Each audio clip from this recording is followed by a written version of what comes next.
They said the albino gorilla wouldn't make it through the night. But what the security camera captured at 2:17 a.m. changed everything. No one at the facility had noticed Luna at first, not the way they should have. She had been transferred, quietly listed as a low-priority case, an albino gorilla with deteriorating health placed in an isolated enclosure at the far end of the rescue center, where fewer visitors walked and even fewer staff lingered. The fluorescent lights above her flickered faintly, casting pale reflections across her white fur, making her look almost ghost-like as she lay motionless against the cold concrete floor. The reports said she had stopped eating, her vitals were unstable, and her response to human interaction had faded to almost nothing. Some staff whispered that she had simply given up. Others avoided the enclosure altogether, uneasy about her stillness, unsure whether it was weakness or something they didn't understand. The air in that part of the building always felt different, quieter, heavier, like time moved slower there, and every passing hour seemed to pull Luna further away from the world around her. By late evening, the center had mostly emptied. Footsteps faded, doors shut, and the distant hum of traffic became the only sound outside the thick walls. A single security camera remained trained on Luna's enclosure, recording silently as she barely moved, her breathing shallow, her eyes half open but unfocused. And then, sometime after midnight, something unusual appeared on the monitor, a shape at the edge of the frame, a movement where there shouldn't have been one. At first, it looked like a shadow slipping along the fence line, but as it stepped into the dim light, the figure became clear. A dog, medium-sized, with a worn coat and cautious steps, its ears alert, its eyes fixed directly on Luna. The strange part wasn't just that a dog had somehow entered the restricted area, it was the way it moved. Not curious, not afraid, but purposeful, like it knew exactly where it was going and why. The dog stopped just outside the enclosure, tilting its head slightly, as if studying her for a long moment. Nothing happened. Luna didn't react. The facility remained silent. But then, the dog did something that would later leave everyone stunned. It didn't bark, it didn't pace, it simply sat down inches from the barrier and waited, as if this moment had been planned long before anyone realized something was happening. And from that point on, the night would unfold in a way no one could have predicted. Because what that dog was about to do wasn't just unexpected, it was something that would challenge everything they thought they understood about lost memory and the quiet bonds that refuse to break even when the world walks away. By morning, the footage had already started circulating among the early shift staff, though no one could explain how the dog had gotten inside the restricted perimeter. The gates were locked, the fences stood over 8 feet high, and there were no signs of forced entry. Yet there it was, captured clearly on camera, sitting just outside Luna's enclosure, as if it belonged there. Ethan Cole had only been working at the rescue center for 3 weeks, and already he had learned which cases people avoided. Luna was one of them. When he first heard the whispers about the albino gorilla in isolation, he assumed it was just another medical case. But standing in front of the monitor, now watching the playback, he felt something else, something that did not quite sit right. The dog appeared again on the screen, replaying the same moment from the night before, stepping into frame with calm, deliberate movements. It approached the enclosure and stopped at the exact same spot, lowering itself onto the ground like it had done this before. Ethan leaned closer, narrowing his eyes. There was no hesitation in the animal's behavior, no confusion, no wandering. It was not exploring, it was returning, and that single detail unsettled him more than anything else, because Luna had not reacted, at least not in any obvious way. Her body remained still, her breathing shallow. But when Ethan slowed the footage down frame by frame, he noticed something almost invisible, a slight shift in her fingers, a subtle movement that had not been there in previous recordings. It was so small most would have missed it entirely, but it was enough to make him pause, because according to the medical notes, Luna had not shown any voluntary movement in over 48 hours. The room behind him buzzed quietly as other staff prepared for the day. Someone mentioned calling animal control to remove the stray before it caused problems. Another dismissed it as coincidence, a dog wandering in and out of an unsecured area. But Ethan could not shake the feeling that this was different. He rewound the clip again, watching how the dog positioned itself, not facing outward, not guarding the perimeter, but facing Luna directly, as if it was waiting for her, for something from her. And then there was the time stamp. The dog had arrived at exactly 2:17 in the morning, not earlier, not later, and that detail repeated in the next segment of footage as well, because when they checked the previous night's recording, the same pattern appeared again. 2:17, the dog entering the frame, sitting in silence, and staying for nearly an hour before disappearing just as quietly as it came. No barking, no scratching, no signs of distress, just presence. Ethan felt a chill run through him as he leaned back from the screen. Patterns meant intention, and intention meant there was a reason. And if there was a reason, then this was not random at all. Across the room, someone laughed off the idea, suggesting it was just a coincidence. Animals did strange things all the time, but Ethan kept watching because the more he looked, the more it felt like the beginning of something no one else had noticed yet. Something quiet, something patient, something that was not finished unfolding. By late afternoon, the mood at the facility had shifted from curiosity to unease because the dog had returned again, not at random, not wandering, but at the exact same time as before, and this time more people were watching. Ethan stood beside the monitor with his arms crossed as the timestamp rolled closer to 2:17 in the afternoon, when the sun hung low enough to cast long shadows across the enclosures, even though it was daylight. The tension in the room felt just as heavy as it had during the night shift. Someone had already contacted animal control, but they had not arrived yet, and a few of the senior staff members insisted that if the dog showed up again, they would handle it themselves, saying it was a liability, an unknown variable that could not be allowed inside a controlled environment. But Ethan was not listening to them, not really, because his eyes were fixed on the screen, and his mind was replaying the subtle movement he had noticed earlier. Luna's fingers, that slight, almost invisible response that should not have been possible if the reports were accurate. The clock ticked forward 1 minute, then another, and then exactly at 2:17 the camera picked it up again, the same figure entering from the far corner, moving with that same calm, steady pace like it had followed an invisible path worn into the ground. The dog stepped into view and once again approached the enclosure, without hesitation, without fear, and without making a sound this time. However, something was different, not in the dog, but in Luna. As it reached the barrier and lowered itself to the ground, the camera captured a clearer reaction. Her head shifted slightly, not enough for someone walking by to notice, but enough for anyone paying attention to realize it was intentional. Ethan leaned forward, his breath catching as he watched her eyes move just a fraction, focusing not on the room, not on the walls,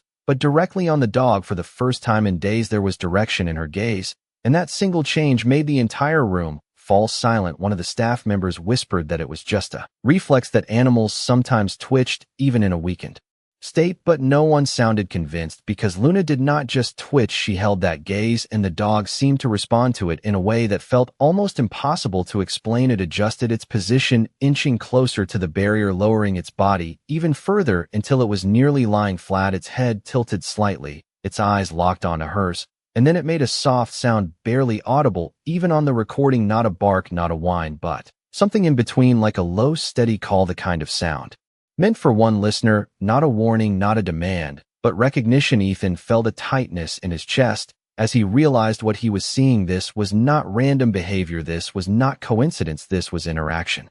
And it was happening in a place where everyone had already decided nothing more could happen. Behind him, the conversation shifted from dismissal to concern. Someone mentioned that the dog might be causing stress, that it could be interfering with Luna's already fragile condition. Another suggested removing it immediately before things escalated, but Ethan did not agree, not anymore, because what he saw on that screen was not distress. It was the first sign of response, the first indication that Luna was not as gone as they believed. And as the seconds passed, the moment stretched into something undeniable, because Luna's fingers moved again, this time more clearly, curling slightly against the floor, as if reaching not fully, not strongly, but deliberately toward the presence just beyond the barrier. And for the first time since she had been brought into that enclosure, Luna was not alone. The room did not stay silent for long, because once the initial shock faded, the reactions began to split almost immediately. One of the senior staff members stepped forward, shaking his head, insisting that what they were seeing was being misinterpreted, that Luna's movement was nothing more than a final reflex, and that allowing an unknown dog to remain so close to a vulnerable animal was irresponsible. Another agreed, pointing out protocols and safety procedures, emphasizing that no outside animal should ever have access to a quarantined enclosure, especially one involving a large primate whose condition was already unstable. But Ethan did not move from the screen. He kept watching every second, replaying the moment in his mind, not as an isolated incident, but as part of a pattern that was becoming harder to ignore, because Luna was not just reacting, she was responding, And there was a difference between the two. The dog remained in place, still calm, still focused, its body language unchanged, as if the presence of humans on the other side of the camera did not matter at all. What mattered was the connection in front of it, and that connection was growing clearer with each passing minute. Luna's breathing appeared slightly deeper, not dramatic, not enough to draw attention without the footage, but enough to suggest a shift, a subtle change that contradicted everything written in her file. Ethan finally turned away from the monitor, addressing the others in a steady voice, saying that they needed to slow down, that removing the dog now could interrupt something important. But his suggestion was met with resistance. The facility manager, Laura Bennett, crossed her arms and reminded him that he had only been there a few weeks, that decisions like this were not made based on speculation. She ordered one of the handlers to prepare to secure the dog before it returned again that night. The plan was simple: wait for it to appear, then isolate it, remove it, and return the facility to normal operations. But Ethan felt a knot tighten in his stomach, because something about that plan felt wrong, not dangerous, not urgent, but wrong in a way he could not fully explain. As the day stretched into evening, he found himself drawn back to Luna's enclosure, standing a few feet away, watching her directly without the barrier of a screen. The stillness around her felt different now, not empty, but suspended, like something was waiting just beneath the surface. He noticed the faint rise and fall of her chest, the slight tension in her fingers that had not been there before, and for a brief moment, he wondered what would happen if the dog did not return, if whatever fragile thread had been forming simply disappeared before anyone understood it. When night fell, the facility lights dimmed and the building settled into its usual quiet routine. But this time, there was anticipation woven into the silence. Cameras were monitored more closely, staff remained nearby, and the handler stood ready near the entrance, prepared to act. The clock moved slowly, each minute stretching longer than the last, until finally the timestamp approached, that now familiar moment, 2:17, and as the second hand clicked into place, the screen flickered slightly, and there it was again, the dog entering from the same direction with the same steady pace. But this time it did not stop at the usual distance. It moved closer, right up to the barrier, lowering itself gently, as if closing a gap that had always been meant to be crossed.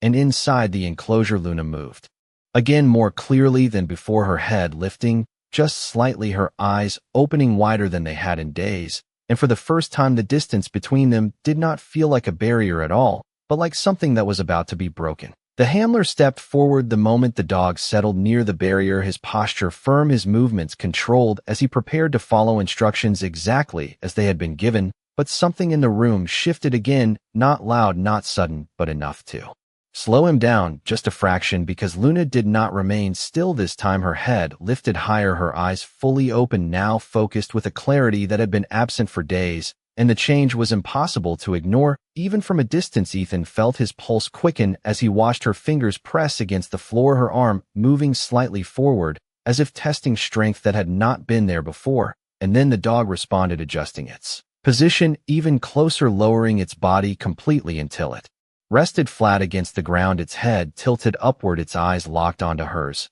And that soft sound returned again, low, steady, and intentional, like a signal meant only for her. The handler hesitated, glancing back toward Laura Bennett, who gave a small nod, urging him to continue. But the hesitation had already planted doubt, because what they were witnessing no longer looked like interference, it looked like connection, and connection was not something they could easily interrupt without consequences.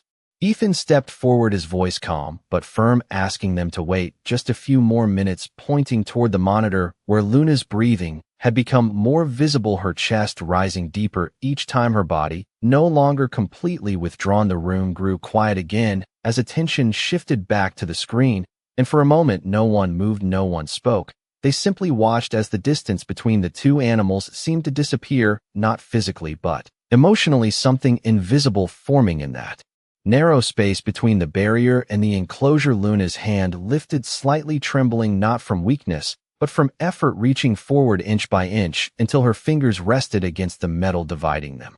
And on the other side, the dog mirrored the motion, placing its paw gently against the same spot, separated by only a few inches of cold steel. The contact was not real, but the intention behind it was unmistakable. Ethan felt a tightening in his chest as he realized this was not coincidence, this was not instinct alone, this Was recognition something carried from somewhere deeper than the moment itself? Behind him, one of the staff members whispered that they had never seen Luna respond to anything like this. Not food, not voices, not even familiar caretakers from her intake records, and that detail hung heavily in the air because it meant whatever was happening now was something entirely different, something outside their expectations. The handler lowered his equipment, slowly, unsure now whether to proceed or to wait for further instruction. Laura's expression softened slightly, her earlier certainty replaced by quiet observation as she watched Luna maintain that fragile connection. Her eyes fixed her body, engaged in a way that contradicted every report written about her condition. And then something even more unexpected happened. Luna shifted her weight, pushing herself just enough to lift part of her body off the ground, not fully, not steadily, but enough to show effort, enough to prove that something inside her was responding to this presence. The room held its breath as seconds passed, stretching longer than they should have, and in that suspended moment it became clear that whatever they had planned, whatever protocols they believed were necessary, might not apply anymore, because this was no longer about control or safety. It was about understanding something they had almost overlooked. And as the clock continued to tick quietly in the background, one question began to form in every mind watching the screen. What if removing the dog meant losing the only thing that was bringing her back? Ethan did not wait for permission this time, because something in that moment felt too fragile to risk losing. He stepped closer to the enclosure, his voice steady but urgent as he told the handler to hold off just a little longer, not as a command, but as a plea rooted in something he could not fully explain. Laura Bennett watched him carefully, her expression no longer dismissive but cautious, as if weighing two choices. She had not expected to face protocol or possibility. The dog remained still, its paw resting against the barrier, its gaze unwavering, while Luna's fingers pressed more firmly against the same spot. The faint tremor in her hand no longer just weakness, but effort, something active, something reaching. And then, without warning, Luna made a sound. Not loud, not dramatic, but unmistakable, a soft breath that carried a tone of recognition rather than distress. The room froze, every set of eyes locked onto the monitor as the sound replayed in their minds, because it was the first vocalization anyone had heard from her since her arrival. Ethan felt a chill move through him, not from fear, but from realization, because this was no longer a question of whether the dog was affecting her, it was how deep that effect truly went. The handler slowly lowered his equipment, completely stepping back as uncertainty replaced his earlier confidence.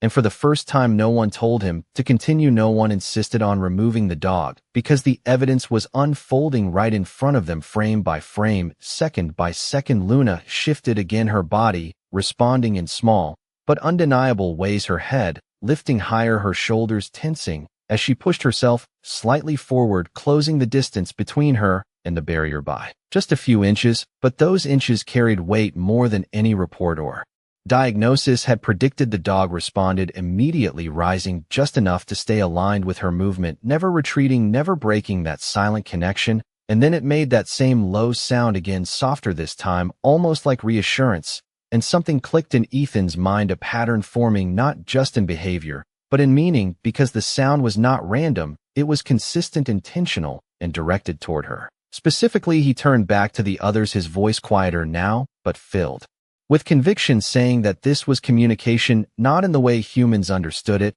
but in a way that did not need translation. Laura hesitated, her gaze moving between the screen and Luna herself, as if seeing her for the first time, not as a case, not as a liability, but as something still present, still capable of response. And then Ethan remembered something from the intake record, something that had not seemed important at the time, but now felt impossible to ignore. He moved quickly to the terminal, pulling up Luna's file, scrolling past the medical notes, the basic information, until he reached a section marked behavioral history, and there it was, a small detail buried in a paragraph that most had likely overlooked. It mentioned that Luna had once been part of a private sanctuary years earlier, a place that had been shut down unexpectedly after its owner passed away. The animals had been relocated, scattered across different facilities, with little documentation of their prior environment, and one line stood out above the rest, a note that Luna had shown a strong attachment to a companion animal during her time there, described only as a medium-sized dog with no further identification. Ethan felt his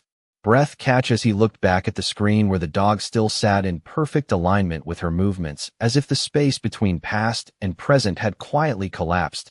And in that moment, the possibility that no one had considered before began to take shape. What if this was not a random encounter? What if the dog had not just found Luna, but returned to her? The room felt different after that realization, like something unspoken had shifted into place, and no one could ignore it anymore. Ethan slowly turned the monitor toward Laura, pointing at the line in the file, his voice low but steady as he explained what he had just found: the mention of a dog, not just any dog, but a companion that Luna had once been closely bonded to years ago, before everything changed, before she was moved, before she was forgotten. Laura read the line twice, her eyes narrowing slightly as the weight of it settled in, because if that detail was true, then what they were seeing now was not just interaction, it was reunion, and that possibility carried a kind of emotional gravity none of them were prepared for. Behind them, the live feed continued to play, Luna still pressed close to the barrier, her hand resting where the dog's paw met it, the two separated by metal but connected by something far more powerful.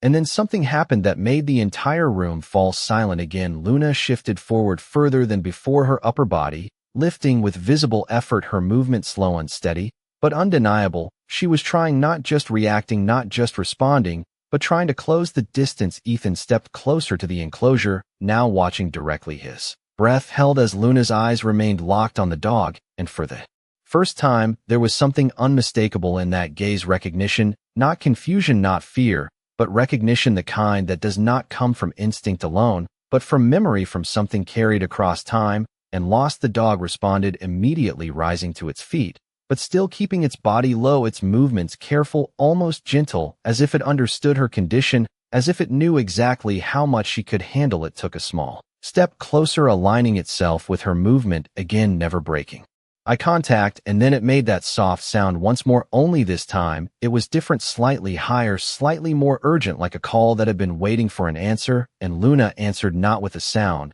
but with motion, her fingers curling more firmly against the barrier, her arm extending further until her hand pressed fully against the metal separating them.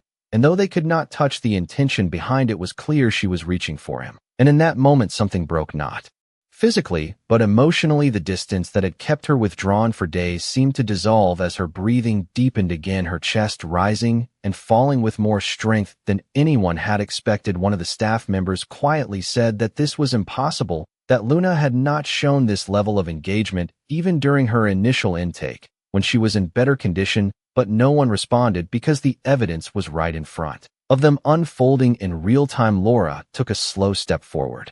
Her earlier certainty completely gone, now replaced by something else, something closer to disbelief, mixed with understanding. She looked at Ethan, then back at the screen, as if searching for confirmation that what they were witnessing was real and not just something they wanted to believe. And then she spoke quietly, almost to herself, saying that if this was the same dog, if it had somehow found its way back to her after all this time, then removing it might do more harm than good. The handler lowered his gaze, nodding slightly, no longer waiting for instructions, because the decision had already begun to change without being formally spoken. And as the seconds passed, Luna leaned forward just a little more, her strength still fragile, but growing, her presence returning piece by piece, drawn out not by medicine, not by intervention, but by something far simpler and far more powerful: the presence of someone she had not forgotten and who had not forgotten her.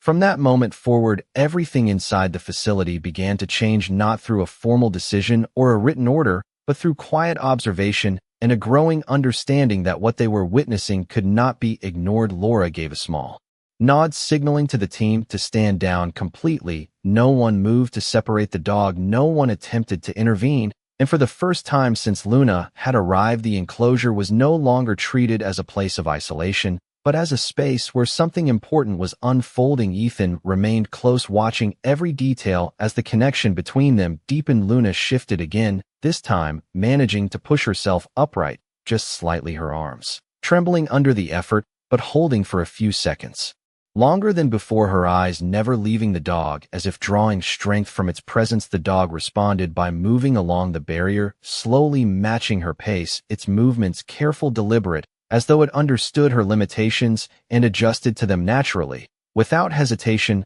Without confusion, it stayed closed, lowering its head again, making that soft sound that now seemed almost like a rhythm, a steady reassurance that it was still there, that it had not left her again. Minutes turned into nearly an hour, and no one in the room looked away. Even the usual background noise of the facility seemed to fade, replaced by a quiet focus that centered entirely on the enclosure and what was happening inside it. Luna's breathing grew steadier, her movements slightly more controlled, each attempt building on the last, small progress, but undeniable progress. And with each change, the atmosphere in the room shifted further away from doubt and closer to something that felt almost like hope. One of the staff members quietly mentioned that Luna had not shown this level of improvement since before her transfer, and that the timing was too precise to ignore. It was not days after treatment or weeks into recovery. It was happening now, in real time, directly connected to the presence just beyond the barrier. Laura finally spoke, her voice softer than before, as she acknowledged what they were all beginning to accept, that whatever bond existed between Luna and the dog was not just emotional, but restorative, something that reached deeper than physical care alone. And for the first time, the conversation was no longer about removing the dog, but about understanding how to allow this connection to continue safely and consistently. Ethan suggested that instead of treating the dog as an intruder, they consider it part of Luna's recovery process, something unconventional, but clearly effective. And though the idea would have seemed impossible just hours earlier, no one dismissed it now because the evidence was unfolding right in front of them. Luna shifted her weight again, this time managing to hold herself up longer, her arm pressing against the barrier with more stability, her fingers no longer trembling as much, and the dog remained there, steady, present, unwavering, as if it had always known this moment would come, as if it had been waiting not for permission, but for the chance to return. And as the hour passed, and the clock moved beyond that familiar time, Luna did not retreat back into stillness. She remained engaged, her eyes alert, her posture slightly stronger, and for the first time since she had been brought into that enclosure, there was a sense that she was not fading away, but coming back slowly, piece by piece, guided not by force, not by routine, but by something far more powerful, the simple presence of someone who had never stopped looking for her. Over the following days, the routine at the facility quietly reshaped itself around something no one had planned, but no one was willing to disrupt. The dog continued to return, not just at night, but during the day as well, always finding its way back to the same spot by Luna's enclosure, as if guided by something stronger than instinct. And each time it appeared, Luna responded a little more, her movements steadier, her posture stronger, her eyes no longer distant, but present, aware, and engaged. Ethan began documenting every change, noting how her breathing stabilized when the dog was near, how her appetite slowly returned, how she began to shift on her own without encouragement or prompting. The transformation was not sudden or dramatic, but it was undeniable, and it was consistent. Laura approved adjustments to the enclosure, allowing a controlled opening along the lower barrier under careful supervision, and for the first time the physical distance between them was reduced, not completely removed, but enough to allow something more than just proximity. When the dog approached this time, it did not hesitate. It stepped forward slowly, its body low, its movements gentle, and Luna leaned in as far as she could, her hand reaching through the small opening, her fingers brushing against the dog's fur. For the briefest moment, the contact was light, almost fragile, but the reaction was immediate. Luna exhaled deeply, her body relaxing in a way no one had seen before, as if a tension she had been holding for far too long had finally been released. The dog remained still, allowing the moment to settle, its presence calm, unwavering. And in that quiet exchange, something became clear to everyone watching. This was not just recovery, this was recognition fully realized. The days turned into a week, and Luna's progress continued. She began eating regularly, her strength returning gradually, her movements more controlled. Each day, she no longer stayed pressed against the floor, but sat upright for longer periods, sometimes even shifting toward the barrier on her own. Before the dog arrived, as if anticipating it, as if she knew he would come, and he always did. Ethan spent hours reviewing older records, trying to trace the history of the sanctuary mentioned in her file, but most of the documentation had been lost or scattered after its closure. There were no clear records of the dog, no official identification, no confirmation beyond the single line that had first raised the possibility, but at that point none of it seemed to matter anymore, because the truth was already in front of them, not written in files, but visible in every interaction, every response, every quiet moment shared between them. Laura stood by the enclosure one evening watching as Luna rested calmly near the barrier, the dog lying just inches away, their presence synchronized in a way that felt effortless. She spoke quietly, acknowledging what they had all come to understand, that